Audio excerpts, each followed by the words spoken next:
안녕하세요. 반갑습니다. 제54회 FAT 2급 실무 이론평가 문제풀이 바로 시작하도록 하겠습니다. 다음 거래의 결합관계를 나타낸 곳으로 옳은 것 찾는 문제가 되겠습니다. 업무 출장으로 인해서 택시비가 2만원 발생했습니다. 현금으로 지급을 했고요. 이런 택시비는 운반비라고 보시면 되겠어요. 운반비. 대변 쪽에는 현금 이렇게 분계가 되겠네요. 그렇다고 한다면 운반비는 비용이 발생했다라고 보실 수가 있고 현금은 자산이 감소한 겁니다. 고로 답은 1번이 되겠죠. 가볍게 1번 문제 풀었습니다. 자, 다음 가보도록 할게요. 2번. 다음 자료를 토대로 전자제품 도매업을 영위하는 항공의 영업이익을 계산하면 얼마냐라고 했습니다. 제일 먼저 하셔야 될 작업이 매출액에서 매출원가라고 하는 것을 빼시면은 뭐가 나온다? 매출액에서 매출원가를 빼시면 바로 매출 총이익이라고 하는 게 나오는 거죠. 그래서 매출 총이익에서 거기서 판매비와 관리비, 현관비를 딱 건이 빼시면은 장사에서 얼마나 벌었나를 볼 수 있는 영업이익을 계산하실 수가 있어요. 그러면 매출액이 300이고요. 원가가 200이라고 돼 있어요. 그러면 300에서 200을 뺐더니 총이익은 얼마가 됐다? 그렇습니다. 100만원 나왔습니다. 100만원. 여기가 300이고 아래쪽 원가가 200이고 그쵸? 200이고 그래서 매출 총이익은 100만원이다. 이런 상황에서 판매비와 관리비를 빼시면 되는데 이 광고 선전비하고 복리후생비는 800번대 코드를 씁니다. 그래서 50만원이 바로 판관비가 되겠죠. 50만원. 그러면은 영업이익은 얼마로 볼 수가 있다? 50만원 되겠습니다.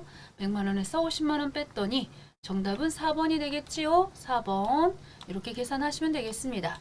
매출액에서 원가를 빼시면 매출 총이익, 그리고 판관비를 빼시면 영업이익이다. 정답은 4번입니다. 3번입니다. 다음 대화에 나타난 거래를 회계 처리할 때 대변 계정 과목 분류로 옳은 것 찾는 문제입니다. 자, 과장님이 오늘 은행에 가서 통장 정리하셨나요?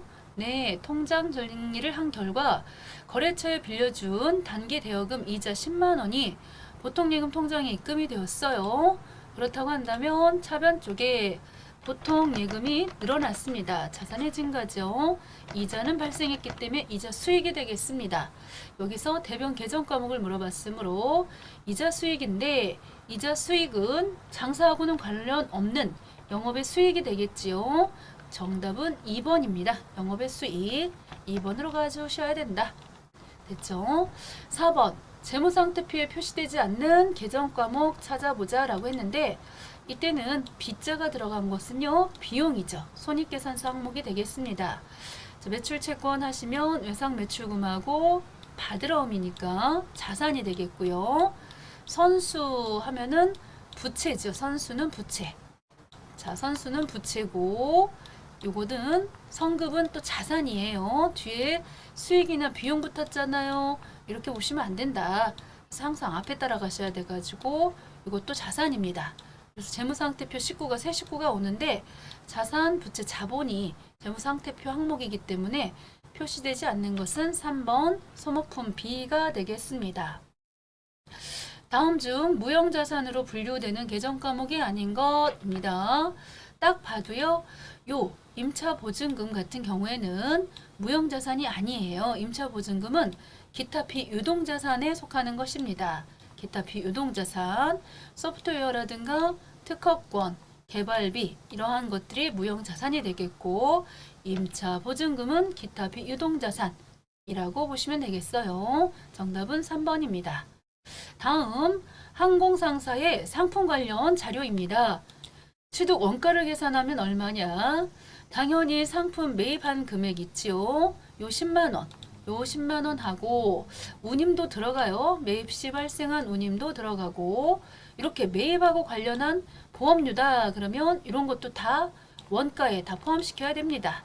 그렇지만은 판매된 상품의 택배비는 운반비로 가시기 때문에 여기서는 13만원. 정답은 3번이 취득 원가가 되겠습니다. 13만원. 정답은 3번이에요. 자, 그 다음입니다. 다음 자료에서 재무상태표상의 현금 및 현금성 자산 계정에 포함될 금액을 찾는 문제가 되겠습니다. 여기서의 키워드는 현금 및 현금성 자산은 3개월, 만기가 3개월 이내이어야 됩니다. 현당보, 대표적인 현금 및 현금성 자산 항목은 현당보 해서 세 가지이기 때문에 금액을 더해 보시면요. 100만 원, 50만 원, 80만 원 해서 전체적으로 230만 원. 정답은 3번이 되겠습니다. 정답은 3번이다. 현, 당, 보 해서 세 가지 더해 주시면 되겠어요.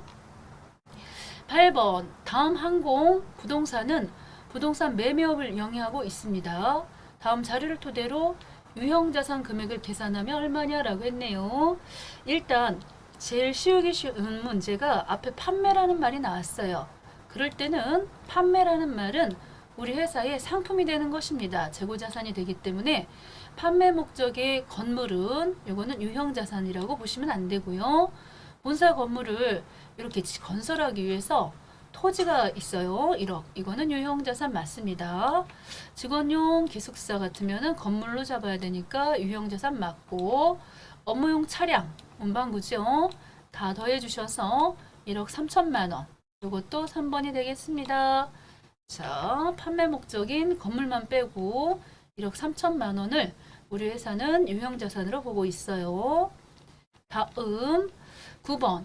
다음 중 재고자산에 대한 설명으로 옳지 않은 것입니다. 재고자산은 판매를 위해서 보유하고 있는 자산이다. 맞습니다. 앞에 판매가 들어가야 돼요. 매입 원가는 취득 원가에서 정상적으로 발생한 부대 원가를 포함해야 됩니다. 그렇죠. 이 취득 과정에서 정상적으로 발생한 부대 원가는 다 매입 원가로 넣으셔서 처리를 하셔야 됩니다. 상품으로.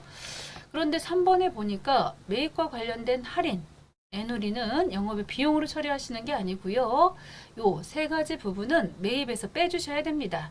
그래서 매입했는데 문제가 있어가지고 환출했거나 매입했는데 애누리가 있었거나 할인이 있었다. 그러면 이 세 가지는 매입에서 빼주시는 것이고요.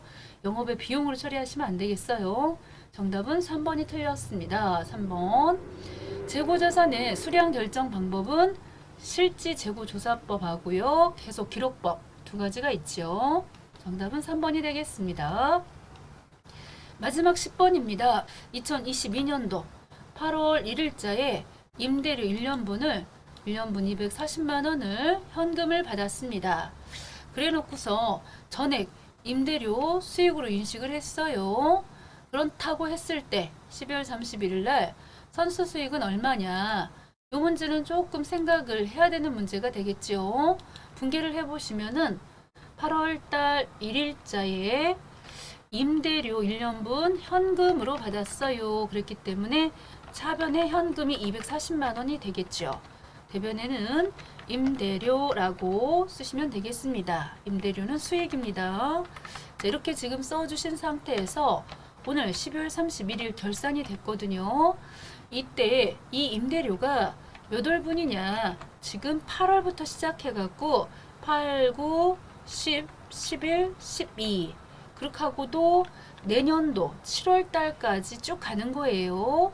그래서 여기 보시면 이 임대료 240만 원은 1년 것이기 때문에 이번 연도가 8월, 9월, 10월, 11월, 12월 5개월치만 이번 연도 거고 나머지 7개월은 이번 연도 것이 아니고 다음 연도 것입니다.